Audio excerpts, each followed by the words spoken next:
Assis sur des tables bancs comme à leur habitude, des élèves suivent avec intérêt le cours sur l'énergie solaire. La théorie et la pratique sont au rendez-vous. Après avoir placé le régulateur, on prend la batterie, on la relie avec le régulateur pour avoir une notion sur le voltage de la batterie d'abord.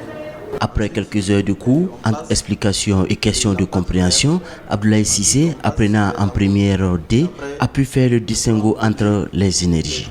J'ai retenu d'abord qu'il y a deux formes de courant, le courant AC et le courant DC. Et DC pour l'installation solaire et AC pour la sonabelle. J'ai appris aussi qu'on peut passer du courant DC vers le courant AC. Et aussi j'ai appris que c'est un métier qui est vraiment rentable.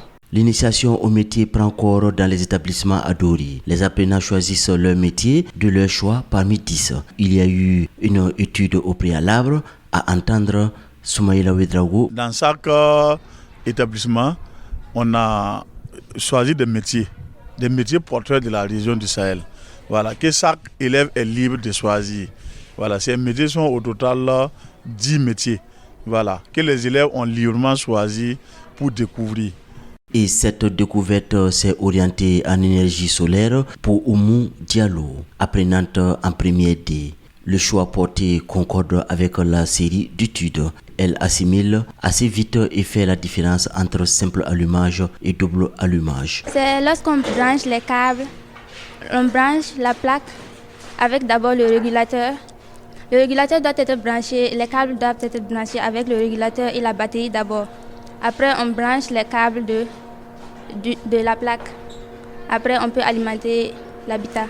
Le double allumage, c'est lorsque un contact peut allumer deux lampes à la fois.